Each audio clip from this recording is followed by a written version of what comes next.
À Damas, le front s'est stabilisé. Le régime contrôle le centre-ville de la capitale, comme en témoignent les multiples checkpoints au carrefour stratégique. Les rebelles, eux, sont toujours présents dans certaines banlieues. La nuit, on entend parfois des tirs d'obus de l'armée syrienne, mais en ce moment, la situation est plutôt calme. Michel Leprêtre, le proviseur du lycée français Charles de Gaulle, tente de maintenir une vie scolaire normale malgré les aléas de la violence. Là, certainement, il y avait des combats à 800 mètres d'ici.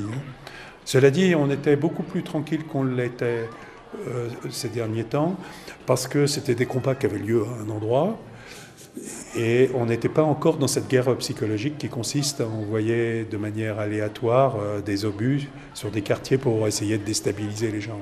Alors qu'avant, les combats étaient liés à un lieu et on sortait peu. Bon, il y avait les voitures piégées, etc.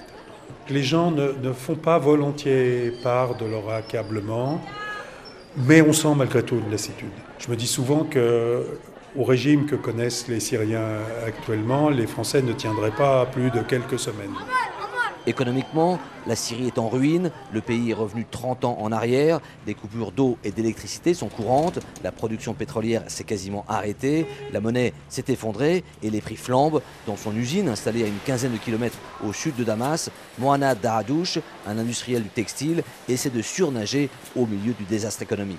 À cause de l'embargo, on a les choses plus chères. Avant la crise, pour avoir un camion de l'attaque à Damas, on paye 15 000 livres syriennes. Vous imaginez maintenant comment on paye pour un camion de l'attaque à Damas, le même camion, 10 fois plus. 10 fois plus. Le fuel était 20 livres syriennes pour litre. Maintenant, si vous trouvez le fuel, c'est autre histoire, tu peux avoir à 250 livres syriennes, 12 fois plus. Parfois il y a des pénuries, on manque de fuel. Toujours, toujours depuis 3 ans, toujours.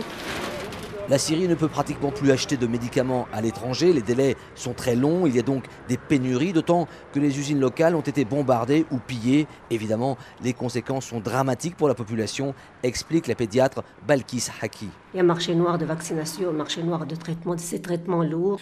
Et l'embargo a empêché beaucoup de gens qui avaient besoin de ces médicaments qui étaient donnés par le ministère de la Santé comme gratuitement, a empêché que ces médicaments arrivent en Syrie, ce qui fait que les gens ont dû aller acheter ailleurs des médicaments, soit du Liban, soit de la Jordanie, soit de la Turquie, à des prix inconcevables.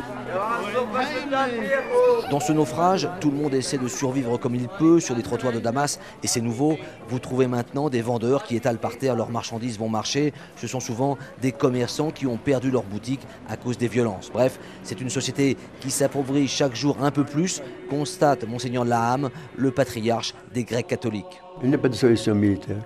Solution militaire, c'est à la mort comme à la mort, à la guerre comme à la guerre, c'est tout. Donc, qui en souffre?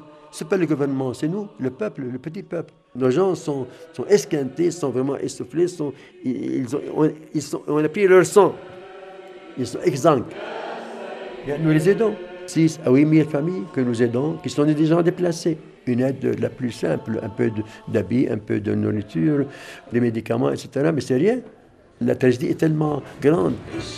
Les Syriens ont développé une capacité de résilience étonnante, mais après 4 ans de violence, le ras-le-bol est général.